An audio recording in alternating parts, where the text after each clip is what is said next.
Macedonia in English. Just about everything you want to know.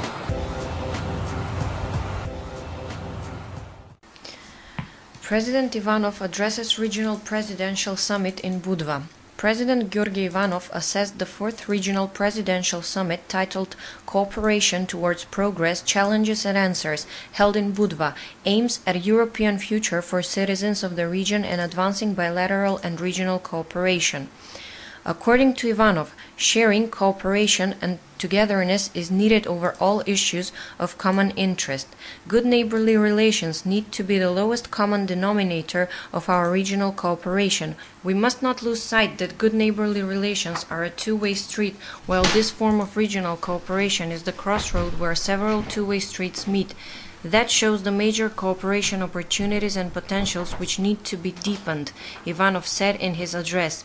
The President also pointed to the need to connect the Adriatic-Ionian corridor with Corridors 8 and 10, increase trade exchange and joint actions at other markets, cooperation in the use of EU accession and pre-accession funds through joint projects as well as cooperation in the area of environmental protection.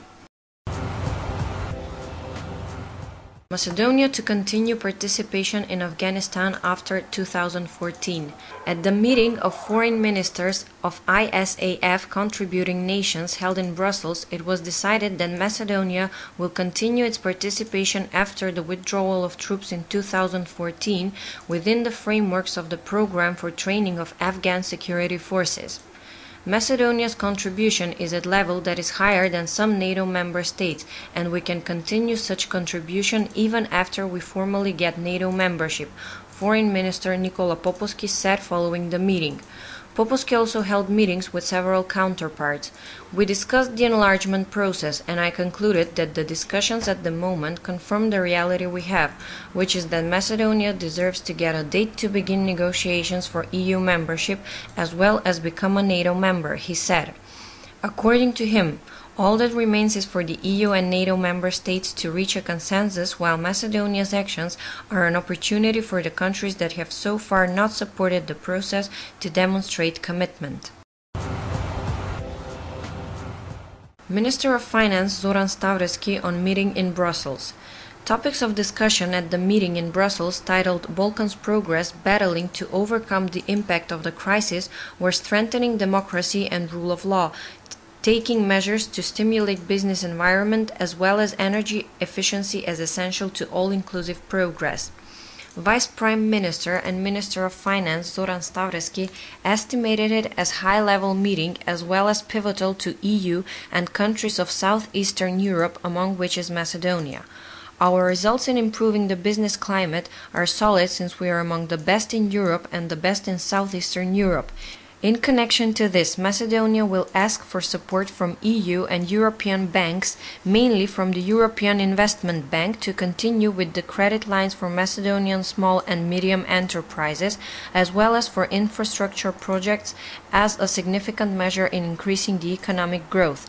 Next year, with the help, we are to implement several major projects such as the motorway of Corridor 10 and some other projects in the area of supporting small and medium enterprises, the $100 million credit line, etc., stressed Stavreski. Draft energy balance for 2013 presented.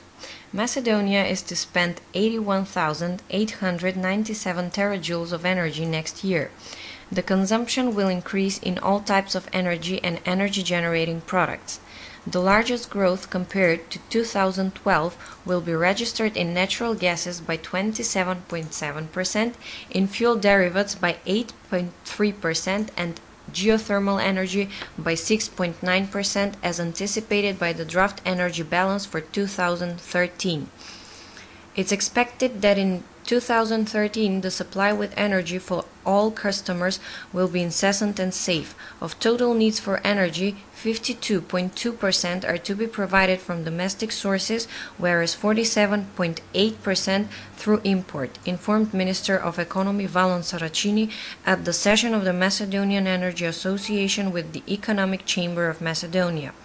Bigger energy consumption by 2.6% is planned, of which 76.5% are to be provided from domestic production and the remaining 23.5% by import.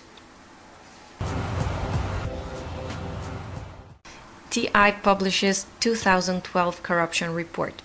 Transparency International's 2012 report on corruption ranks Macedonia 69th of 176 countries according to the Corruption Perception Index. Slovenia is ranked 37th and Croatia is ranked 62nd. Macedonia is followed by Bosnia and Herzegovina, Bulgaria, Serbia, Greece, Kosovo, and Albania. Of the 176 countries, New Zealand, Denmark, and Finland are the least corrupted countries. According to Transparent International, Macedonia office head Slađana Taseva, this means that the country has much more to do in the battle against corruption. This is a rather serious indication that the activities in the field of tackling corruption in Macedonia need to be strengthened, particularly in the most sensitive areas, such as judiciary and politics that are the guarantors of democracy and the rule of law, said Taseva. Discrimination complaints on the rise.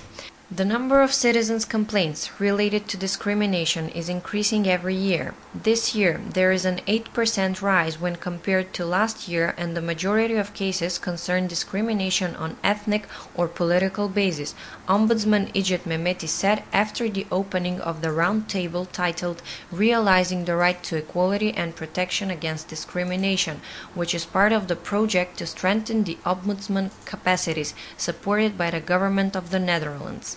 Mehmeti nonetheless added that the results in dealing with this issue have been improving every year thanks to the cooperation with the institutions. According to him, much more work needs to be done on informing the citizens about all forms of discrimination and protection mechanisms. VMRO-DPMNE accuses SDSM of obstructing pensions increase decision. 7 members of the parliament from the ranks of VMRO-DPMNE and DUI demanded that chairwoman of the Labor and Social Policy Committee, Cvetanka Ivanova, schedule a session where several laws from the economic and social sphere are to be discussed. VMRO-DPMNE accused Ivanova of misusing the rules of procedure and that after the committee work was blocked as a result of DUI's thousands of amendments to the law of defenders' rights, she unjustifiably refused to put government proposal on the agenda, among which the proposal for increase of pensions and social welfare aid. SDSM has chosen, by causing chaos with delays and conscious obstructions, to stop dispositive measures, stated VMRO-DPMNE Member of Parliament Ilya Dimovski. According to Ivanova, this is proof that VMRO-DPMNE and DUI refused to adopt the law on defenders, adhering to the stand that until this law is adopted there will be no debates on any other law. State Sanitary and Health Inspectorate on latest Skopje Clinics events. 5 patients with cancer who were supposed to have an operation at the Gynecology and Obstetrics Clinical Center were rejected and sent home because of the strike, they informed from within the State Sanitary and Health Inspectorate.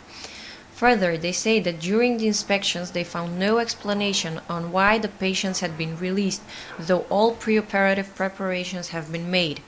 The inspectorate performed a control on Monday and Tuesday in the clinical center and in other hospitals around Macedonia and concluded that ambulances in most of the surgical clinics didn't work and no emergency cases were received, while patients were sent in the emergency center Skopje.